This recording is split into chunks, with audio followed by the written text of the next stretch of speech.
So, Michelle, how do we know what Jesus said and did?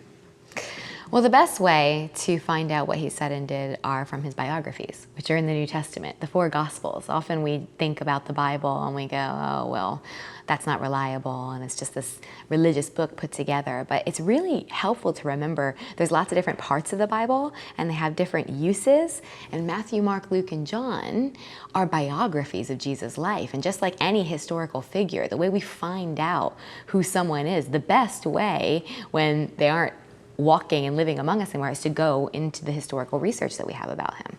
How do we know that they're accurate? Because there's all sorts of questions about older writings from antiquity. How can we be sure about what was said in those? Yeah, well, there's so much evidence that not only the Gospels, but the Bible that we have and read today as modern Christians is exactly the same Bible that new Christians, the early church, and even Jewish people were reading years and years and years ago. Obviously, it was called different things for different people. We have the Torah, we have the Old Testament before Jesus came. The New Testament were biographies that were written, and then the letters to the churches, the epistles.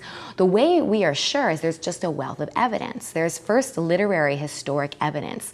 There's more evidence that the writings that we have in the New Testament today, so the biographies, the fragments that we have of the church letters, are more historically verifiable and accurate than any other works that we just assume are historical, like Plato, like the Iliad, like the Odyssey, like Caesar's writing. There's just so much more fragment evidence, we call it. So we use something called literary criticism, where we look at all of the different fragments that we have that span as close as sometimes 25 to only 15 years from the stories that are told of Jesus' life in the New Testament.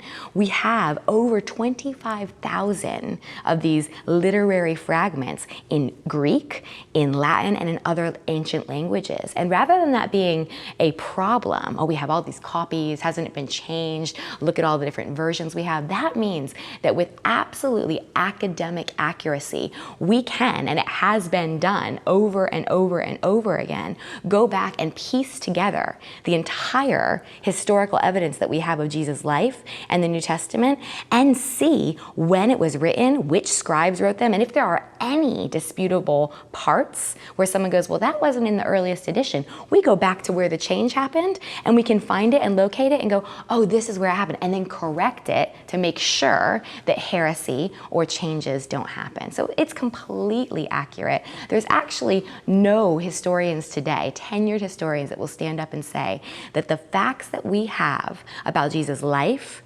birth, and death are not historically true.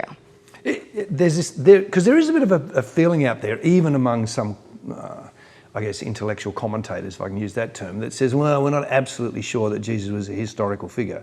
You would suggest that history shows that's not true. History shows that's absolutely not true. Now, what we take from what I believe is absolutely watertight evidence that he was a historical figure, what assumptions we then make. Was he the Son of God?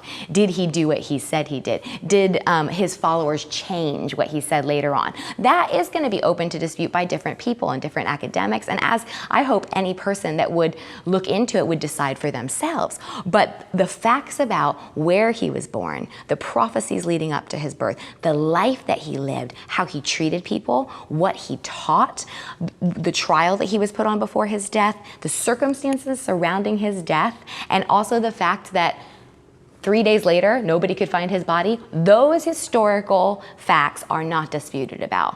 What we draw from those and the conclusions we make are up for discussion, because that's about belief. That's less about history.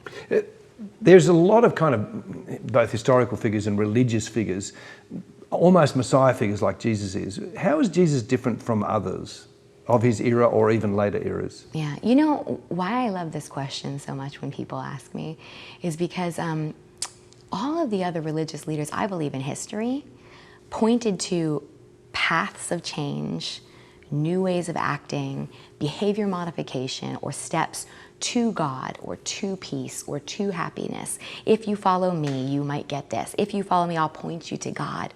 Jesus didn't have to point to anyone else or anything else. He came and he said, you're looking for God, you found him. You're not looking for anything outside of me. Everything you need, everything you've been hoping for, every dream that you've ever had for acceptance, for salvation, for hope, for life is found in me. So I guess an easy way of putting it is other Jesus figures or Messiah type of figures pointed to something else.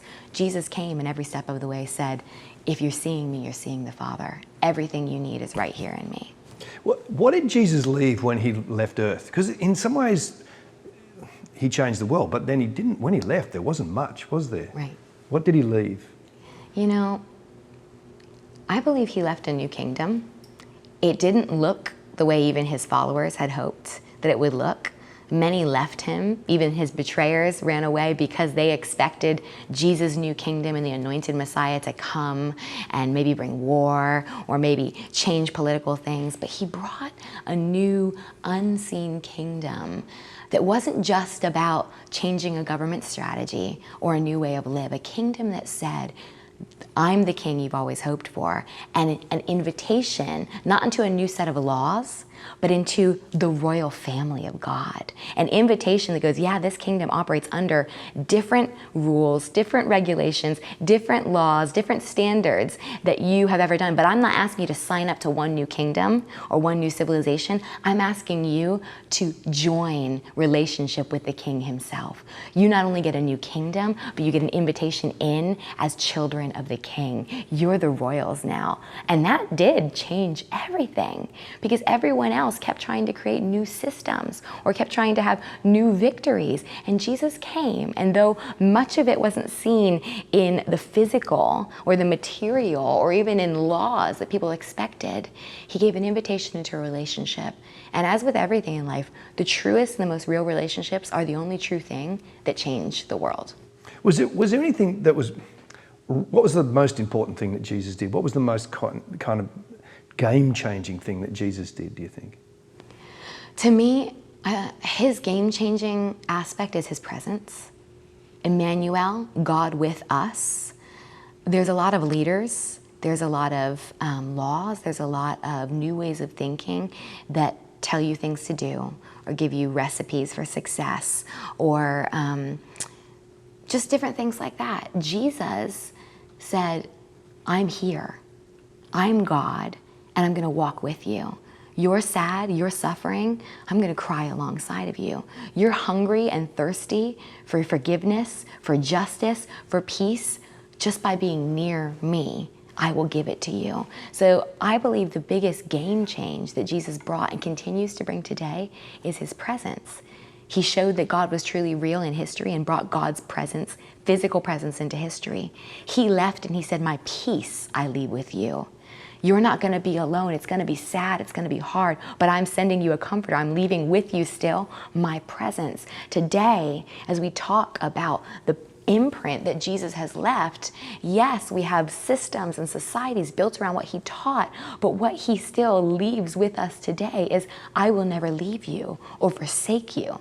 We have the power of a living, merciful, just God who loves the world, who hasn't just left us alone to go now get on with it.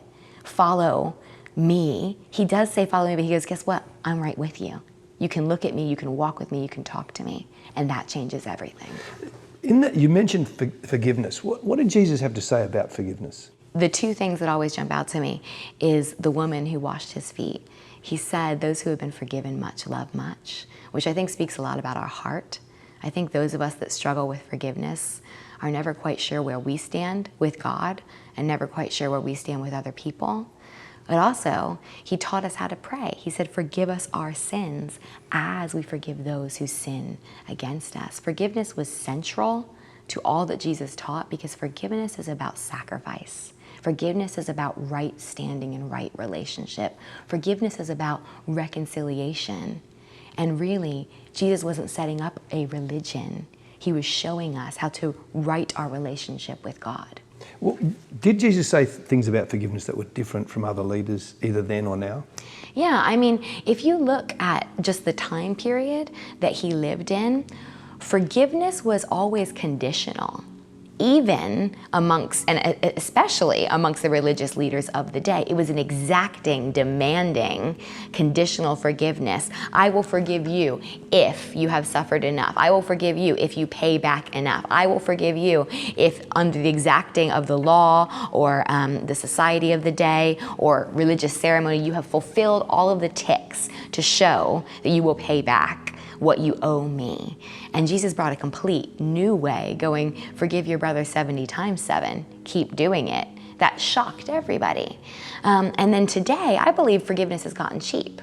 I think when there's a wrong in society today, we focus more on the shame of the person who's been caught, in the awkwardness of I'm really sorry and how we feel because we've been caught out or we've done something wrong, and less on securing right relationship with the person that we have wronged. And Jesus created a new way, not one that was completely exacting and demanding and conditional based on performance, and not one that brushed it aside and gave cheap forgiveness and said, oh, it doesn't really matter, because that's not true.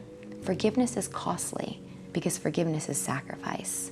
Even if you say to someone, it doesn't matter, it's costly to you because you are absorbing either the awkwardness of a rude statement, or if someone's wrecked your car, you're gonna absorb, even if you go, oh, that's fine, I forgive you, you absorb the cost.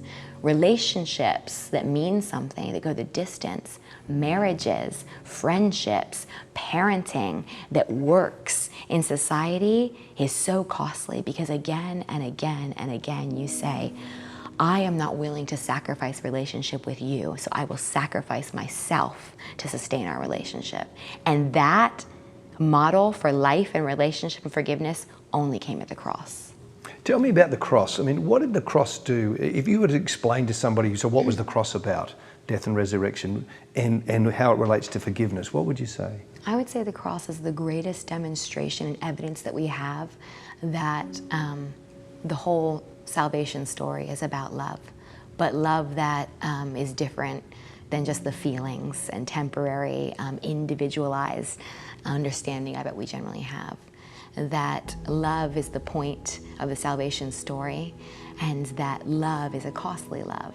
That in order to let love that is not individual focused, other focus survive and sustain, we must be willing to sacrifice ourselves for love to remain alive. And so the cross is the cost of eternal love being able to not only survive, but live victoriously. So as I said just a little bit ago, if it makes sense here on earth that the relationships that have meant the most to us in life usually have been characterized by the greatest sacrifices. Teachers that we've learned so much, they've been patient and not given up on us when we can't get that math formula again and again.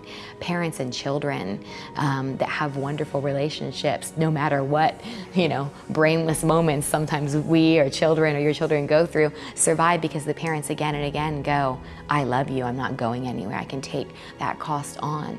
The cross is the ultimate eternal cost of forgiveness. If we can understand it in our relationships here on earth, in a sense, why can't we understand it with God? Jesus, the only righteous one who actually never offended anybody else in a way where he had to repay because he had hurt it, who never violated love in any step of his life, took the ultimate violation of all of our violations of hurt and relationship and took it upon himself at the cross.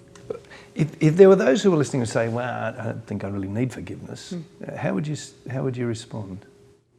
For a person that says that they don't need forgiveness, I would just ask them how their relationships are doing. I really stand by the fact that true love and relationship cannot be self-focused. Maybe they're not married. Maybe this is just coming from a married's point of view. There's always something. There's always a way you can put yourself in the other person's shoes and say, you know what? I could have done that differently. Maybe that person hasn't called me out, or I can't see where I might have harmed or taken advantage or lived selfishly, but I could always be thinking of the other person. And so for a person that says, I don't need forgiveness, I would humbly just say, the people that you're in close relationship with, do they feel exactly the same thing?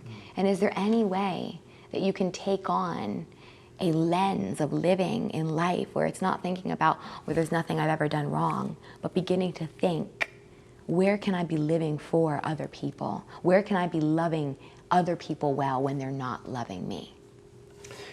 In Jesus' time, what was your understanding was kind of like the life of a woman in Jesus' time in that Greco-Roman world?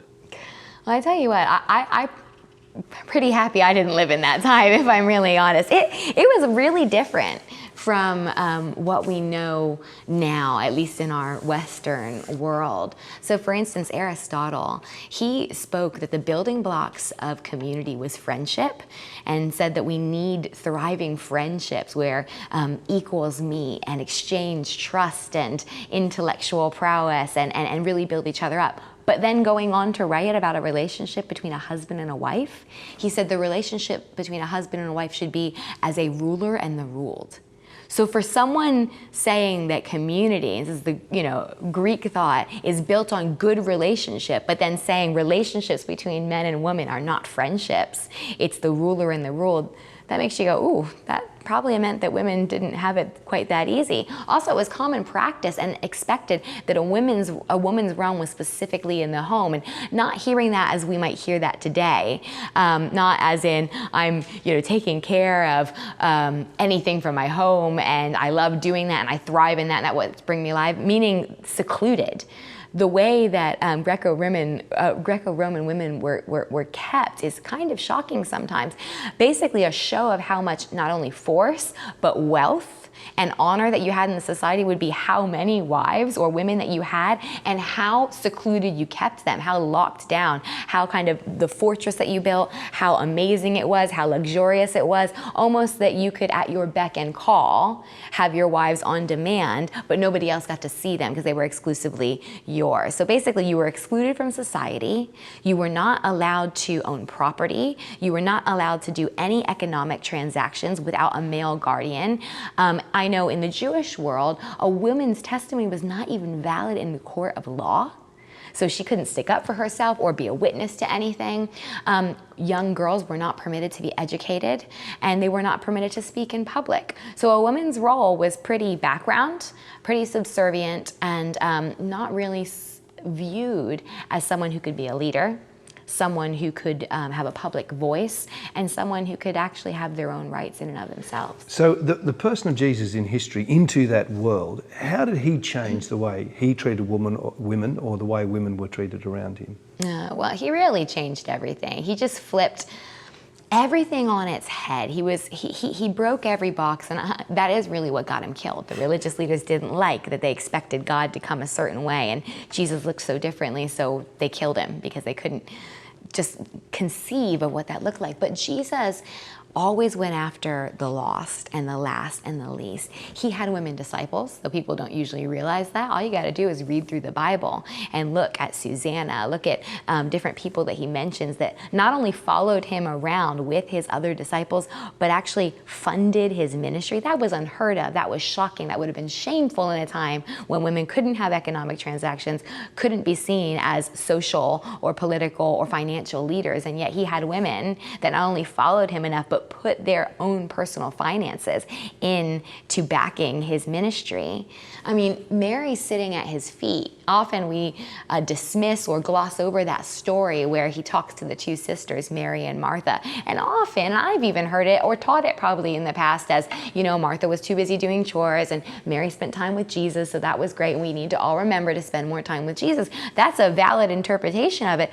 But we move and lose the fact that Mary was sitting at Jesus' feet. The only people that got to sit at a rabbi's feet at that time, because he was a rabbi, were theologians, like students of theology. So basically Mary was in seminary, is what the Bible is telling us. So there's women that are supporting Jesus' ministry. There's women that are not only allowed to learn, but allowed to study theology. Many people think that the whole start of the Christmas story, if you will, or the birth narrative of Jesus in Luke is Mary's testimony. So Luke giving voice to the mother of Jesus, writing down what we have as the building blocks of our theology and historical verification of Jesus' life. Jesus turned everything on its head. He not only loved women, but he gave them voice, he gave them space, he educated them. Dorothy Sayers has probably the most famous quote and remarks on it. She wrote theology, she wrote historical and novels of fiction, and she was in the Inklings, the group with C.S. Lewis. So a woman herself that was well educated, but mostly among men. So I think she really personally felt the weight of how Jesus was a game changer, as you say, with women. And her famous quote says, women had never known a man like Jesus, nor would there ever be one. One who took their questions and their arguments seriously, one who never mapped out their sphere for them, one that never urged them to be more feminine, nor jeered at them for being female. In both his actions and his ministry, he treated women as equally important to men for salvation. And that's beautiful. I love the way she put that, because I think Christians, the church, and even society, even if you remove it from faith, over the years, we swing in two pendulums. We either say, you know, be more like a man, and then you'll be more accepted, and that's how you become a CEO, or that's how you become a leader. Put aside all of, you know, your girliness and learn to man up. And then we swing in the other direction and go, no, embrace your femininity. You know, just if you would not be so. I got that growing up. You know, Michelle. You know, a lot of men would like you better if you just weren't so forceful. You know, Michelle. I remember even in high school, if you just smiled a little bit more, didn't talk so much, maybe the boys would like you, you know? And I love Jesus on both fronts. Never said, you have to do this to be a woman. What he said to men and women alike was, the only thing you need in life is me. And if you come to me and walk with me, I'll show you what your role is. I'll give you a calling that will surpass everything. I'll give you value and identity, and not just for you, one that fills you up so much that whether you're male or female, Jew or Gentile, slave or free, as Paul went on to write, you'll know who you are, and you can empower other people to be exactly who they are without diminishing them or diminishing yourself in the process. As the early church follows Jesus' example and Jesus' teaching around the issue of women, how did that unfold itself in the early church? Yeah. Well, you know what, in the early church especially, and I think it's good that we're talking about this, women had more of a role and more freedom than they had ever previously had before, definitely in Jewish backgrounds. So even Paul, what he writes about women was amazing for the early church. So as we already mentioned, women weren't allowed to speak in public. They weren't allowed to be educated. They weren't really allowed out of their houses. Paul talks about women being equally important because they're made from the creation order in the image of God. He calls, yes, wives to submit to their husbands, but then says, husbands, submit to Christ. So saying you have to submit the way you're treating your wives, not as property, not as slaves, but as women made in the image of God, humans made in the image of God, deserving of every single right that you have. And he called husbands to love their wives the way Christ sacrificially and humbly loved the church. Now, Jesus had just walked the earth and died to save his church. Paul is calling husbands to take their wives out of their cloisters, allow them to learn, let them prophesy in public, let them speak out in the churches. I mean, Paul, even just welcoming them into the worship ceremonies and structures and talking about the way men and women should be dressed close to each other. A lot of times with our now modern view, we look at that and misunderstand it. The fact that he's giving rules and regulations for right worship for men and women is already history making, because men and women weren't allowed to be next to each other in churches. The fact that Paul writes about women of standing in the early church, that in Acts, women that were leaders in their community, leaders in economy, are not only converted and noted as the first converts, but they then become the movers and shakers that get the gospel of Jesus Christ into their communities, into their realms of government. That's unheard of as well. So not only are they recognized, they're free to learn, they're able to speak in public, they're able to come to church services, they're actually being given positions of great esteem. Paul going, we can't reach our communities, we can't reach our governments, we can't reach the men and women of society without you. I mean, it was changing everything. So, Michelle, for you as a woman today, because there's some people that kind of go, Christian church is sort of down on women almost, even misogynist almost. Yeah. So what is it for you to follow Jesus and be active as a leader within the church? Yeah. Well, I would say it's because of following Jesus and because of how he clearly treated women that I not only have my confidence, but real passion for following Jesus in both the private and the public sphere. I think that too often, it's not just about being male or female. We think certain things about the way we are cut us off or keep us out from life, keep us out from leading, keep us out from relationship. I mean, that's the lie of the centuries. I'm not pretty enough, nobody will love me. I'm not educated enough, I can't get that job. You know, I came from a bad socioeconomic background, and so I'll never break out, and I'm gonna repeat the same mistakes. Jesus came to change that, not just because of the way he treated women, but the way he equally went out of the way to say nobody is off limits to the good news of the gospel. Nobody is off limits to his love. So really, as a woman today in life and in the church, it's not important for me to stand up and fight for women's rights because, in a sense, Jesus did that for me already. I will fight for anybody and any right and any cause if it's against the heart of the gospel, which the heart of the gospel is equal love, equal forgiveness, equal opportunity for everyone to come. Look, the historical accuracy of Jesus face to face on the pages, and then eye to eye, I believe, through his living presence today, and go, is this valid for me? So today, I welcome the opportunity to share about my faith, whether it is to the man or the woman next door, or a government leader that I'm speaking to, or from the front of a church or the back of a church. Basically, any opportunity I have to invite people to come to know this man that treated not only women, but everybody he came in contact with better and different than they could ever hope or imagine. I would like to be a beacon of that welcome and that relationship wherever I go. So I would say, though, I'm not making light of the fact that many people throughout church history and over the years for different reasons, at the hands of, I would believe, well-intentioned people have been told, you're not allowed to get close to God. But I would say, on that front, go back to the biographies. Go back to what Jesus himself said. Go back to the Bible itself and see if you don't get that unconditional, not only welcome, but push going, I'm for you, I believe in you, I'm empowering you. Go with my power, with my grace, with this message of love, and fill the earth with the good news. So Michelle, for you, how is Jesus the game changer? Jesus is a game changer because he's with me.